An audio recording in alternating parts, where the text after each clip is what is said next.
बिस्मिल्लाहिर्रहमानिर्रहीम अस्सलामुअलैकुम वरहमतुल्लाहि वबरकातुहू। उम्मीद है आप सब लोग को स्वाद और ज़ात की तमाम अशकाल जो हैं सही से समझ में आ गई होंगी। आज हम तौ और ज़ा को सीखेंगे और तौ और ज़ा के बाद हमारी आइन गैन और फ़ा और क़ाफ़ की अशकाल रह जाएगी जो हम जल्दी जल्दी सीख सकते हैं क्योंकि इन दो हरूफ की अशकाल एक जैसी होती हैं। फिर उसके बाद हमें हर हर्फ को अलग अलग सीखना होगा। चलें वो अभी हम सीख ही लेंगे इंशाल्लाह अगर यहाँ तक पहुँच गए हैं तो। अब जो है हम शुरुआत करते हैं तौ और ज़ा की। जैसा कि आपको मालूम है तौ और ज़ा बिल्कुल सेम लिखे जाते हैं, इनमें नुक्ते का फ़र्क होता है। तो हम भी अपनी वीडियो को लंबी करने के बजाय हम इसको थोड़ा सा शॉर्ट करके इस तरह पढ़ेंगे कि एक शक्ल बनाएंगे और ज़ा नुक्ता नुक्ता लगाकर उसको ज़ा में तब्दील कर देंगे जैसे कि हम अब तक करते आए हैं। तो अब हम अपना शुरू करते हैं। और हाँ, अगर आप मुझे यूट्यूब पर देख रहे हैं और आपको नहीं मालूम कि आपने होमवर्क कहाँ पे चेक करवाना है तो आप कमेंट में उसके बारे में मालूमात ले सकते हैं। जज़ाकल्लाह। अभी हम शुरू करते हैं। बिस्मिल्लाहिर्रहमानिर्रहीम।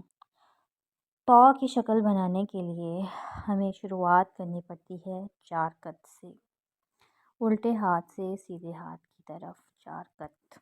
ठीक है, 2 3 4 कत। फिर हम नीचे की तरफ 2 कत बढ़ाते हैं और फिर उल्टे हाथ की तरफ 4 कत बढ़ा देते हैं और फिर नीचे से ऊपर की तरफ 4 कत बढ़ा देते हैं। तो हमारा बन जाता है तौ। तौ का नुक्ता, अगर हम तौ इस तौ में हम नुक्ता ऐड कर दें तो वो बन जाएगा ज़ौ। ठीक है, अब इसी तौ के अगर हम उल्टे हिस्से पर नीचे नीचे की तरफ हरूफ लगाएंगे तो ये तौ और ज़ौ की शक्ल बन जाएगी कि अगर किसी लफ्ज़ की शुरुआत में तौ ज़ा आ रहे हैं तो वो किस तरह बनेंगे। नुक्ता होगा तो ज़ौ, नुक्ता नहीं होगा तो तौ होगा। ठीक है, और अब अगर हम सीधे हाथ की तरफ ऊपर और नीचे तौ की जॉइनिंग कर दें, तौ के और ज़ा के साथ हर्फ की जॉइनिंग कर दें तो ये इसकी बीच की शक्ल बन जाएगी। ठीक है, और अब अगर हम इसी तरफ जो हमने बीच की शक्ल के लिए सीधे हाथ की तरफ जॉइनिंग की थी उसको लगाएं और ये बन जाएगी इसकी एंड की शक्ल कि अगर किसी लफ्ज़ के एंड में तौ आ रहा है तो देखिए तौ हमारा सब शक्ल में सेम रहा। इसकी बीच की शक्ल भी है, शुरू की भी है, एंड की भी है।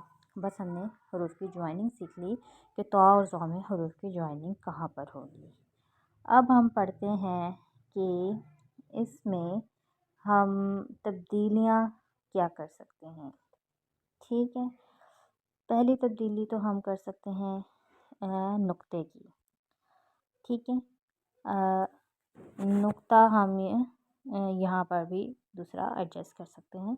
अगर किसी दूसरे हरूफ का लगाना हो या दूसरा हरूफ यहाँ पर आकर ख़त्म हो सकता है। ठीक है, क्योंकि हमें जब कैलीग्राफी बनाएंगे तो कुछ इस तरह भी हमारी चीज़ें होंगी ना, आ जा रही होंगी, हरूफ लग रहे होंगे, नुक्ते लग रहे होंगे, तो हम यहाँ पे उसका नुक्ता इजाफा कर सकते हैं। ठीक है, और इसकी दो तब्दीलियाँ हैं। पहली तब्दीली में क्या होएगा कि इसकी लेंथ थोड़ी बढ़ जाएगी।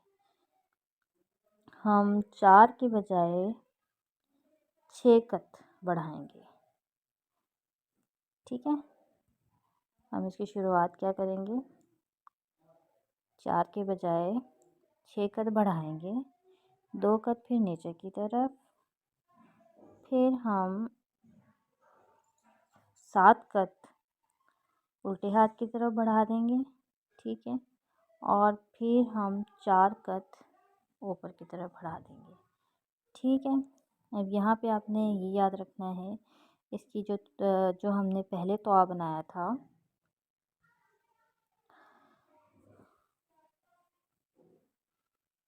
उसमें हमने क्या किया था, 4 कत लगाए थे और 2 कत नीचे की तरफ, फिर 4 कत इस तरफ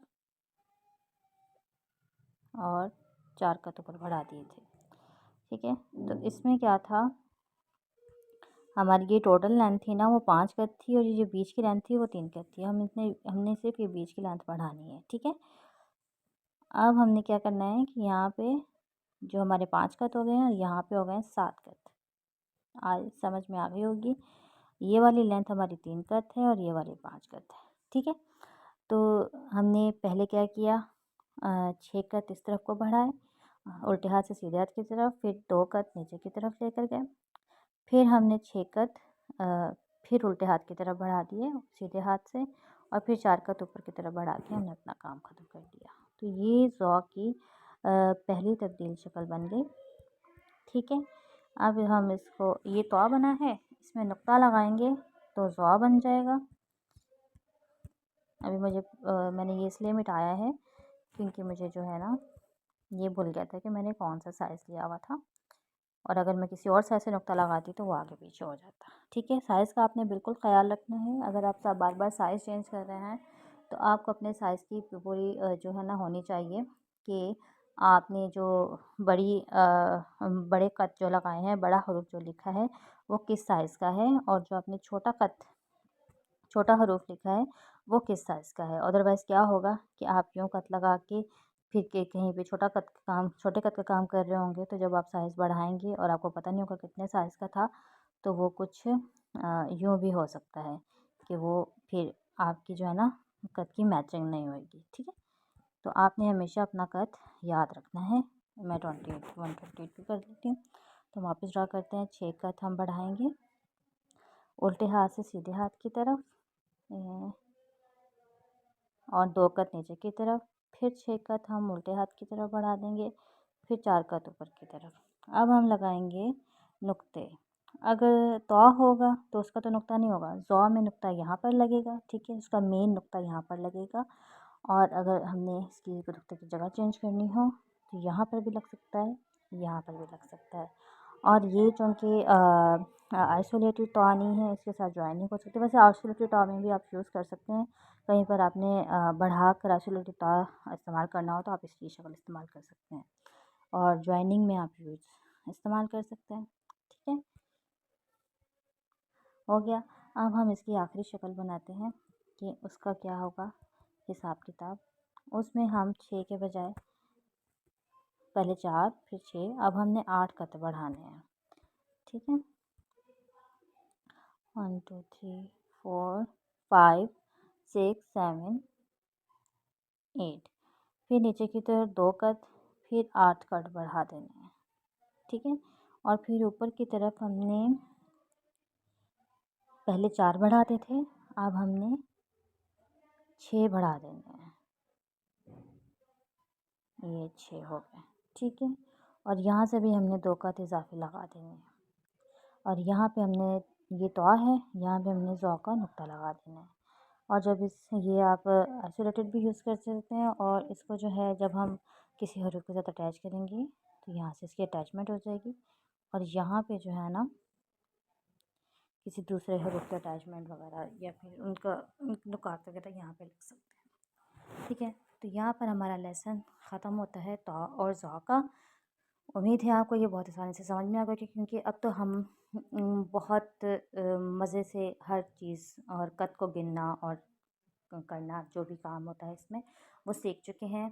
तो इंशाल्लाह जैसे ही हमारे हरूफ ख़त्म होते हैं, बल्कि हम साथ साथ अपने व्हाट्सएप ग्रुप में इसकी प्रैक्टिस भी कर रहे हैं। जैसे ही हमारे सब हम मुकम्मल हरूफ ख़त्म होंगे तो हम अल्फाज और आयात को बाकायदा स्क्वायर कैलीग्राफी में और रेक्टेंगल शेप्स में लिखना स्टार्ट कर देंगे इंशाअल्लाह। जज़ाकल्लाहु खैरन कसीरा। अस्सलामु अलैकुम वरहमतुल्लाहि वबरकातुहू।